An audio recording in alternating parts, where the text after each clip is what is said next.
Aries, ito po ang ganap sa inyo sa July 16 hanggang July 31. Ano ang ganap kay Aries sa July 16 hanggang July 31?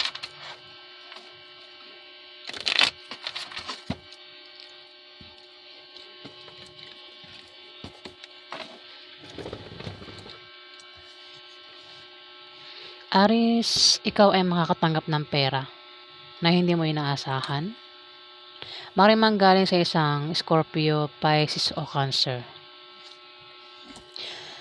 Maaari din naman na Aries na siya ang tinutukoy na makakatanggap ng pera. Ha? Alin man sa inyong dalawa. Pero maaari nga na kung ikaw ang tinutukoy dito, Aries, ikaw yung makakatanggap ng pera at maaaring manggaling yan sa isang Scorpio, Pisces o Cancer, lalaki, Aries. Sa ano to July 16 to July 31, Aries. Kung meron ka namang negosyo, Aries, yung negosyo mo ay uunlad sa kalahating buwan ng July, Aries.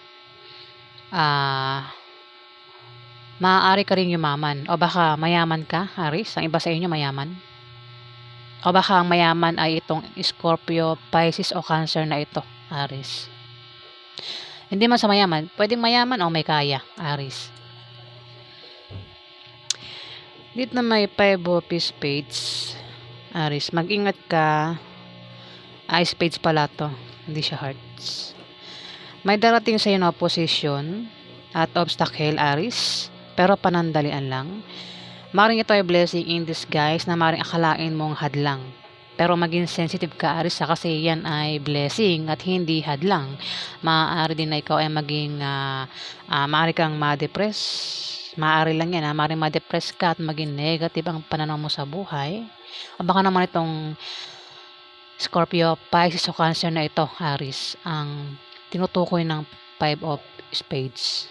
Pero kung ito patungkol sa depress at maging negative ang pananaw niya sa buhay, maaaring ikaw ang tinutukoy o ito, Aries si Scorpio, Pisces o Cancer, lalaki.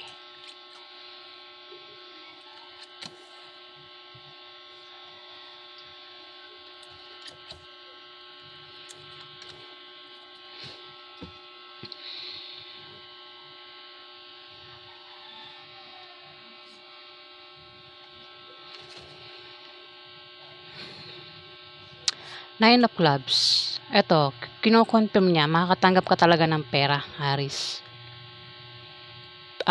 Pwede rin ang meaning nito Kung single ka, Aries, maaari kang makapag-asawa ng mayaman. Pero, kung ikaw ay Aries na may asawa, maaaring iba ang asawa ninyo, ang iba sa inyong Aries may asawa kayong mayaman. Ayan. Pero kung single ka nga, maaari kang makapag-asawa ng mayaman sa July 16 to July 31, Aries. Maaari ka rin pamanahan ng kamag-anak mo, Aries. Maaari ang magbigay ng pamana itong Scorpio, Pisces o Cancer na ito, Aries. O may magbibigay sa iyo ng pera, Aries, Ito, Ace of Clubs, pera yan, Aries. May magbibigay sa iyo ng pera at maaaring kamag-anak mo yan, Aries. Ito, maaaring kamag-anak mo ito si Scorpio, Pisces o Cancer, Aries. Try mo rin tumaya sa loto o games dahil maaari ka manalo, Aries. Kung meron kang negosyo, ayan, may paglago nga, Aries. Ingat ka lang kasi kung meron kang asawa, Aries, mukhang asawa mo, makakaaway mo. Kung meron kang away ito, mag-aaway kayo ng karelasyon mo, Aries. Ang karelasyon mo, pwedeng ito ay asawa mo o member ng pamilya mo. Pwede rin na ito ay girlfriend mo, boyfriend mo, pwedeng kaibigan mo, basta karelasyon, Aries. Pero dahil may lumabas dito na Capricorn, Virgo, Taurus, babae, maaaring ito ay asawa mo, nanay mo, ate mo, ante mo, o kung sino pa ito, Aries, pwedeng ex mo. Ayan, magkakaroon ng away sa inyo. Ayan. Maring yan ay kasama mo sa trabaho mo o sa negosyo mo, Aris. Kung hindi mo yan kilala, kasama mo yan sa trabaho mo o sa negosyo mo. Inulit ko pa talaga. Pwede rin naman na yan ay mismong asawa mo, kapartner mo sa buhay, Aris. Magkakaroon ng away sa inyo, mukhang hindi kayo magkakasundo niyan sa July 16 to July 31, Aris. Hindi kayo magkasundo niyan. Pero kung hindi mo kaano-ano to Aris, kung hindi mo kaano-ano itong Capricorn, Virgo, Taurus na ito, Aris, ito ay maaaring may gusto sa'yo. At maaaring siya ay magbigay sa'yo ng problema sa July 16 to July 31. Kapartner mo yan sa trabaho mo o sa negosyo mo, Aris. Dito, may tao rito ang mag-a-apply ng trabaho. Maaaring ikaw o itong Capricorn, Virgo, Taurus na ito, Aris. At sa kanya pag-apply, may makikilala ito na magpapatibok ng puso niya. Kung single, ang taong ito, pwede maging girlfriend niya o maging boyfriend niya. Pero kung ito ay asawa mo, Aris, pwedeng ang makilala niya ay maging third party, Aris. Pero kung ikaw yung tinutukoy rito na mag-a-apply, ayan, may makikilala ka sa pag-apply mo o sa pagbiyahe mo na pwedeng maging third party kung may asawa ka na, pero kung ikaw ay single, ang makikilala mong yan sa pagbiyahe mo ay pwedeng maging girlfriend mo o maging boyfriend mo, Aris. Dito, may tao rito, Aris, lalaki. Aris, Leo, Sagittarius. Ikaw ito, lalaki. Isa kang lalaking Aris. Tinutukoy dito, isang lalaking Aris. Pwede rin yung, basta may paparating sa yung pera, pwede yung pera manggaling sa kamag-anak mo, sa negosyo, o saan pa yung galing Aris. Ikaw ito, lalaki kang Aris. Kung meron kang pinagdadaanan, kahirapan sa buhay, kung may pinagdaanan kang kahirapan, kung may taong nagpahirap sa iyo, Aris, kung may pinagdaanan kang kahirapan sa pera, sa love life, sa pamilya, kung may tao nga na nagpahirap sa iyo, Aris, swerte yung kapalit niyan, Aris.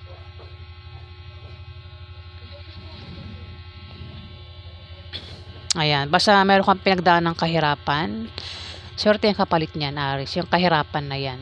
In short, siswertehin ka sa July 16 to July 31, Aris. Yan po ang ganap sa inyo. Alamin pa natin. Ano pa ang ganap kay Aris sa July 16 hanggang July 31?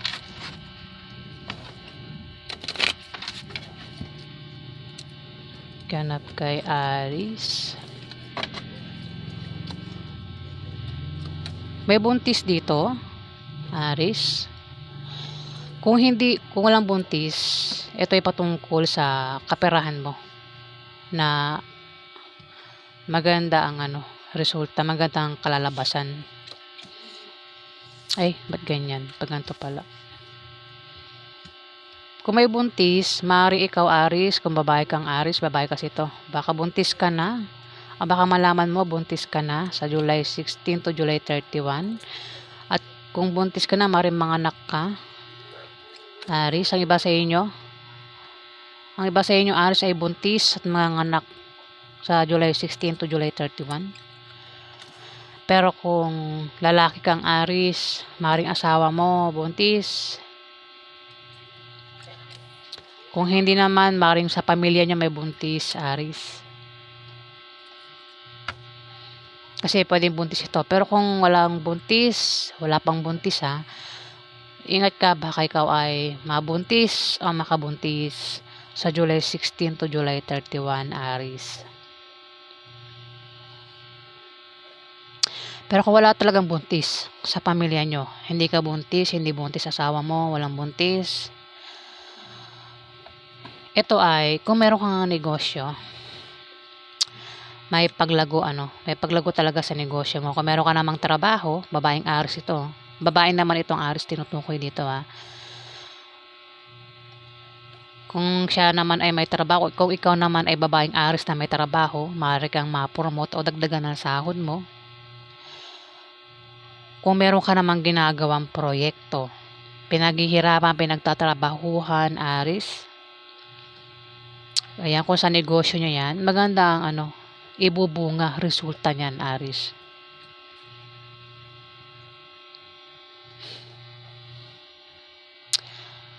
Dito, meron kang ka-partner sa negosyo.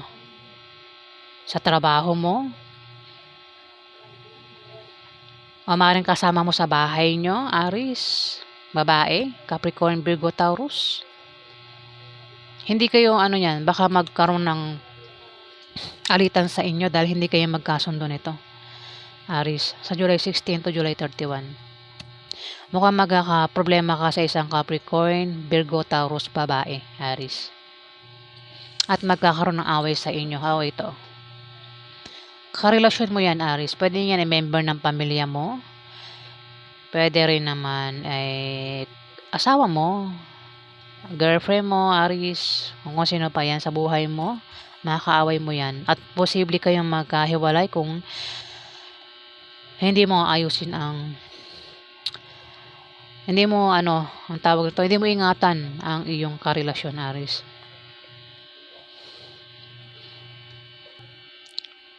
Dito, Aris, may tao rito ang mahihirapang pumili kung sino sa dalawang karelasyon niya ang pipiliin niya.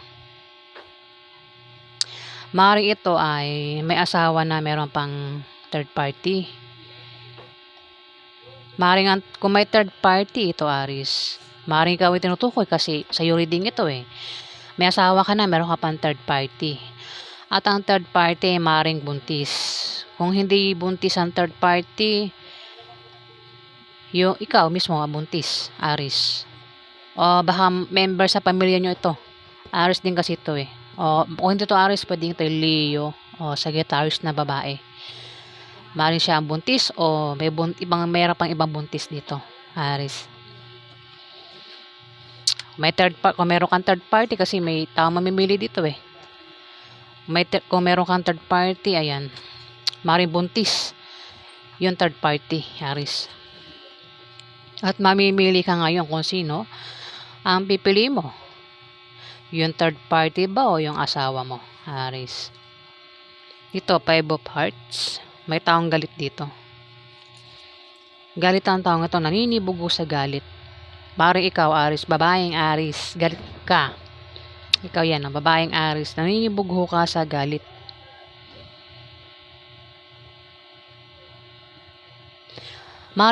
Siyempre may mga dahilan kung bakit nagagalit ang tao. Pwede nga dahilan, selos, inggit, ano pa, pwede may nagpait ng ulo niya, diba? Meron naman talagang aasarin ka kaya uminit ang ulo.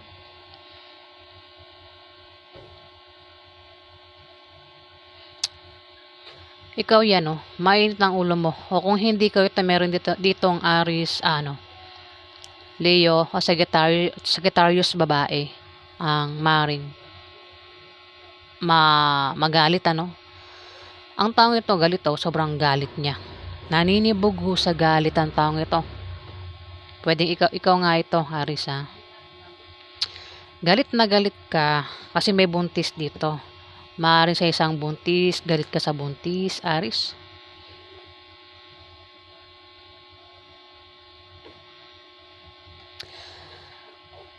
Parang ang isip mo rito, parang nakakaisip ka ng hindi maganda sa taong yan. Pwede naman, Aris, baka buntis ka kasi sumunod dito ikaw. Baka buntis ka, Aris. At magkakaroon ng away sa inyo ng Capricorn, Virgo, Taurus. Ayan at may pagpili dito, Aris. Siguro baka malaman mo na may buntis. Kaya parang nagalit ka rito eh. Kasi may buntis ito eh.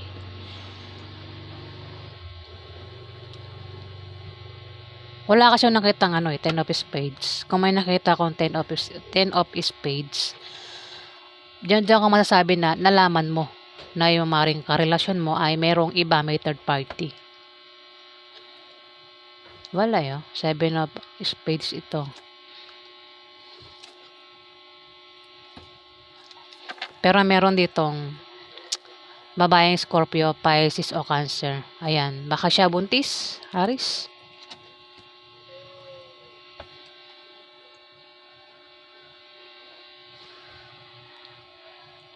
Dito may 6 of clubs. May tao rito Aris Sige, basahin ko na lang lahat. 6 of clubs. May tao rito kung may negosyo, may pag-angat sa kanyang negosyo. Kung nagbabalak magtayo na negosyo, magtatagumpay siya, magagawa niya sa kalahating buwan ng July. Kung may trabaho naman ito ay ma-promote at dagdagan yung sahod niya. Maaari din naman na kung may tao rito ang mangangailangan ng pera, Aris. Baka yun ang dahilan ng away. Kasi may tao rito ang nangangailangan ng pera.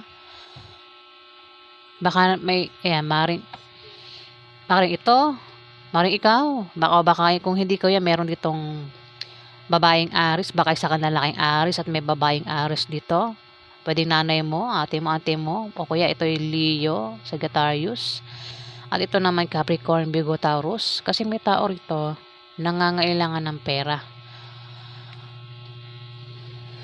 Maaaring yun ang dahilan ng away. Kapartner sa negosyo o sa trabaho.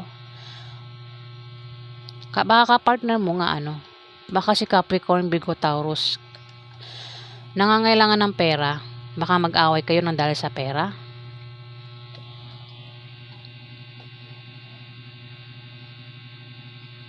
O dahil sa utang, Aris. Pwedeng pag-awayan ay utang na hindi pa nababayaran. Pero sinasabi ng card, makakabayad ka na sa utang mo kung may utang ka, Aris.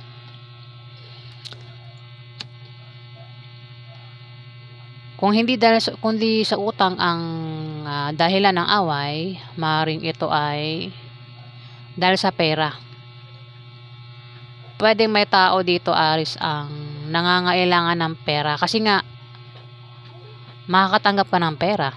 At may tao rito nangangailangan, pwedeng ito yung nanghihingi ng pera. Baka hindi mo bigyan o kung sino man yan nangangailangan ng pera at magkakaroon ng away dito. Maaaring isang Capricorn, Virgo, Taurus. Ayan babaeng Aris, ikaw ito. Kung hindi ikaw ito, maaaring ito ay same mo na zodiac sign. Kung hindi Aris, ito ay Leo o Sagittarius, babae.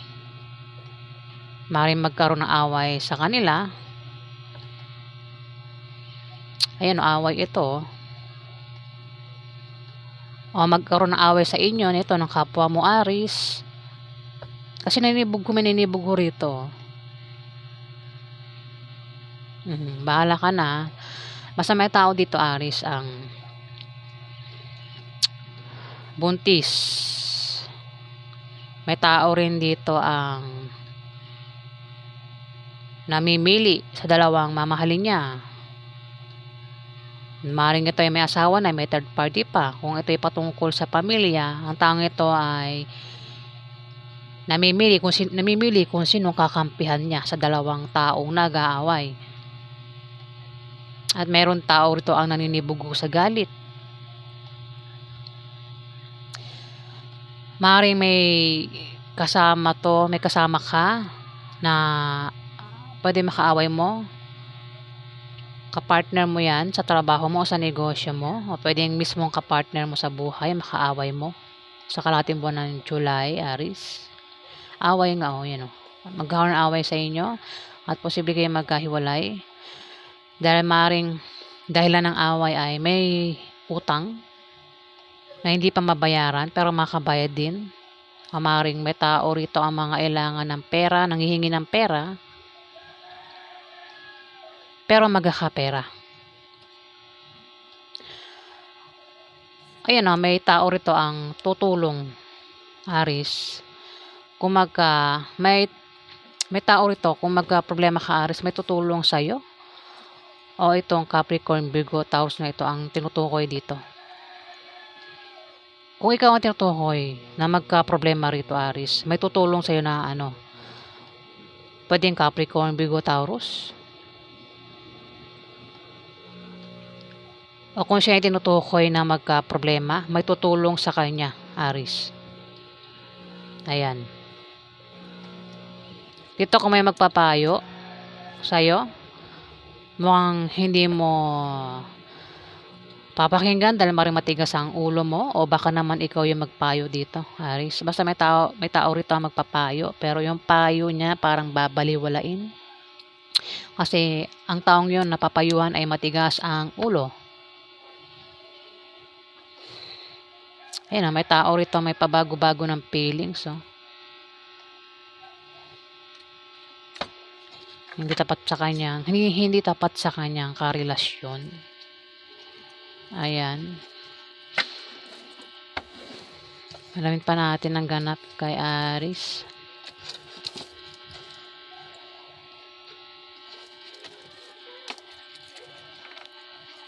Ano pa ang ganap kay outcome naman. Ano po yung outcome kay Aris sa July 16 hanggang July 31?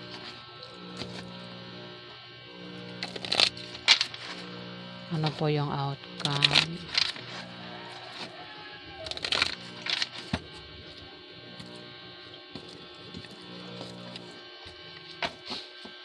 Ano po yung outcome kay Aris sa July 16 hanggang July 31?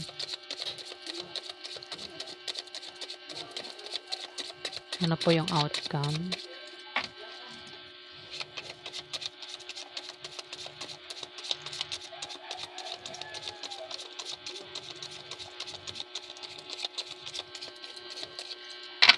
Walang nalalaglag na cards.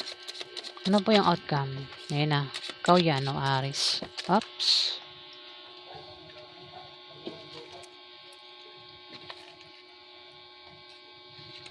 Hindi ko kukunin to. Yung isa lang na nakalabas, nakabuyang-yang ito. Isang cards na lang. Ano po yung outcome kay Aris?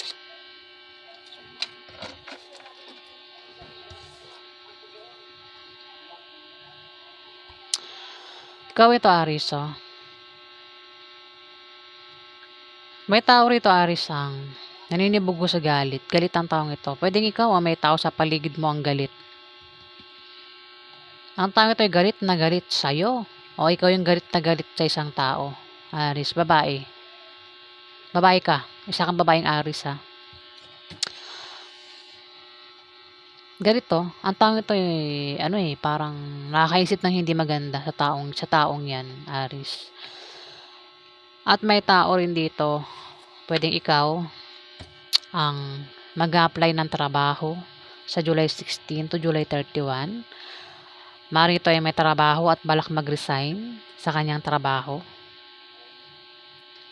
Kasi ito ay mag-apply sa ibang kumpanya. Pero kung nag-resign ng taong ito, dapat hindi siya muna mag-resign. Kailangan i-sure niya na siya ay tatanggapin sa applyan niya bago siya mag-resign para hindi nga siya magsisi, no? Mamaya, nag-resign siya, tapos hindi naman siya natanggap sa in-applyan niya, di wala rin. Wala na siyang trabaho, di ba? Kailangan, bago siya mag-resign, antayin niya na matanggap siya dun sa applyan niya. Di ba? Maaari din naman na ang taong ito ay walang trabaho at nagbabalak nga siyang mag-apply ng trabaho sa July 16 to July 31, Aris. At sa kanyang pagbiyahe, pag-apply, may makikilala ang taong ito na kung single ito pwedeng ito ay magpatibok ng puso niya. Pwede maging boyfriend niya o girlfriend niya. Ayan. kung may asawa na ito, ang makikilala niya doon sa pagbiyahe niya, pag-apply niya ay maaaring maging third party. Aris, pwedeng ikaw ang tinutukoy o may tao rito, Aris, ang sa paligid mo ang nagbabalak mag-apply. Ayan, maaaring siya na yan, Aris. So, yan po ang ganap sa inyo, Aris. Sa kalating buwan ng July 16 to July 31. Kung nagustuhan niyo po ang aking reading, huwag kalimutan mag-like, mag-comment, at mag-subscribe kung hindi pa po nakapag-subscribe. Ayan, hindi ko po kayo pinipilit. Sa mga may gusto lang po. Ayan. At sa mga subscribers po, maraming salamat po guys. Salamat po.